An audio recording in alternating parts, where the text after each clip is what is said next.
उषा और अनिरुद्ध, एक अमर प्रेम गाथा।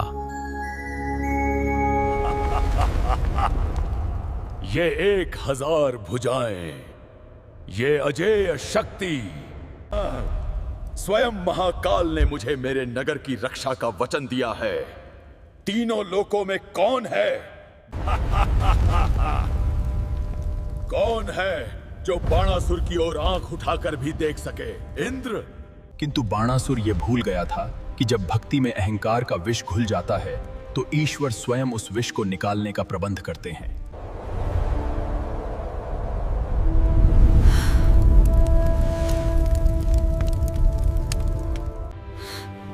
कहाँ गए वे सांवले सलोने राजकुमार? कहाँ गए? क्या हुआ सखी उषा? ये विरह के आंसू कैसे?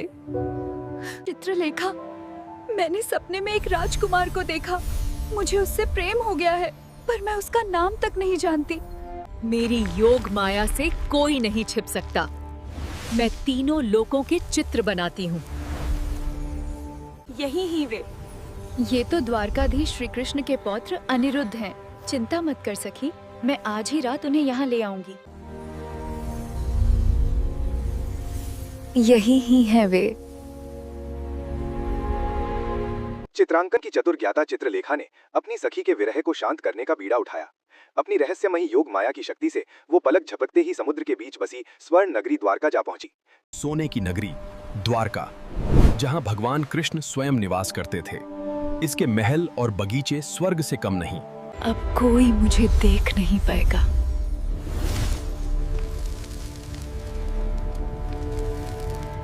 माया के जाल में राजकुमार, तुम मेरे हो। धीरे से ऊपर आओ। इस जादुई अग्नि के आलिंगन में दो आत्माएं एक हो गईं। अनिरुद्ध और उषा की प्रेम कहानी अमर हो गई। राजकुमारी के कमरे में एक अजनबी है। मैंने उसे छिपते हुए देखा। क्या तुम सच कह रही हो? हमें क्या करना चाहिए? ये अजनबी महल में क्या कर रहा है? इसे तुरंत हिरासत में लिया जाए। महाराज, मुझे क्षमा करें, परंतु राजकुमारी ने गुप्त विवाह कर लिया है। क्या मेरे ही महल में यदुवंशी का पैर? काल के मुख में स्वयं चलकर आया है वो। आर्यपुत्र, मुझे बहुत भय लग रहा है। मेरे पिता बाणासुर कोई साधारण राजा नहीं है। उन्हें स्वयं महाकाल का वरदान प्राप्त है। यदि उन्हें तनिक भी भान हो गया कि द्वारकाधीश का पौत्र उनके महल में है, कोई मुझे यहाँ से निकल दो। मेरे पास अब और वक्त नहीं है। वो लोग आ रहे हैं। मेरे होते हुए तुम्हें कोई चिंता करने की आवश्यकता नहीं है प्रिय। अब तुम सुरक्षित हो। परंतु आप यहाँ अकेले हैं। भुजाओं की संख्या से युद्ध नहीं जीते जाते। मेरी पुत्री के कक्ष में ये दुस्साहस! कौन है ये मायावी? मैं यादुवंशी अनिरुद्धा हूँ। युद्ध के लिए तैयार हो जा बनासुरा।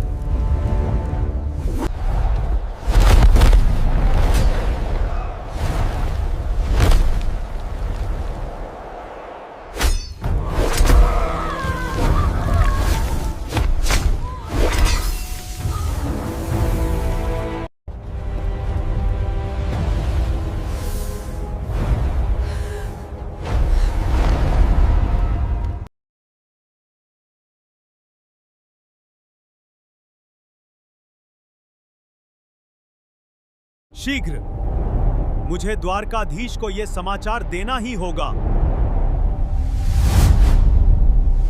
नारायण नारायण, अनर्थ हो गया प्रभु। आपका पौत्र अनिरुद्ध शोणितपुर की काल कोठरी में नागपाश में बंधा है। बाणासुर की ऐसी धृष्टता मैं सहन नहीं करूंगा। मैं अभी क्षण भर में शोणितपुर को उखाड़कर समुद्र में फेंक दूंगा। दाऊ भैया, बाणासुर के अहंकार का घड़ा भर चुका है। रणभेरी बजवाइए। अहंकारी बाणासुर, बाहर आ। आज यादवों ने तुम्हें मृत्यु देने के लिए आए हैं। कोई नहीं टिक सकता बाणासुर के सामने। मृत्यु के लिए तैयार हो जाओ। परंतु नारायण के एक प्रहार ने उस सहस्त्रबाहु के अहंकार को चकनाचूर कर दिया। मेरी शक्तियां, मेरा बल सब व्यर्थ हो गया। असंभव। मेरे 1000 भुजाएं निकम्मी हो गई हैं। मेरे महादेव मुझे बचाओ, अपने भक्त की रक्षा करो।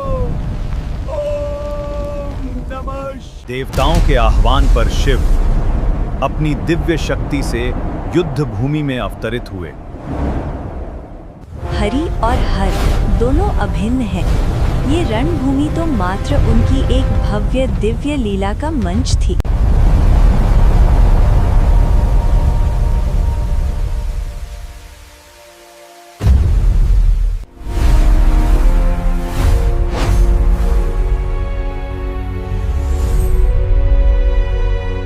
ब्रह्मा और विष्णु ने तीनों लोकों को भस्म करने वाले ज्वर को रोकने की प्रार्थना की। ओम नमः शिवाय। मैं माहेश्वर ज्वर हूँ। मेरे ताप से आज तक कोई नहीं बच सका।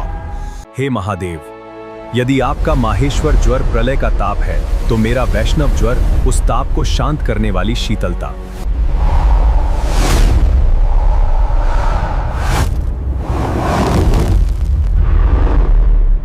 उठो माहेश्वर, मैं तुम्हें अभयदान देता हूं। हे महादेव, आपका ये भक्त अपने मद में अंधा हो गया है।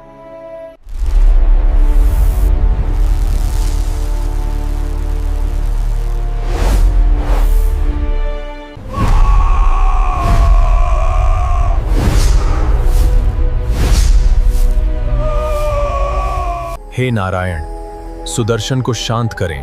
बाणासुर का अहंकार कट चुका है। मेरे इस भक्त के प्राण दान दीजिए। महादेव, आपके वचन की लाज रखना मेरा कर्तव्य है। मुझे क्षमा कर दें कुमार।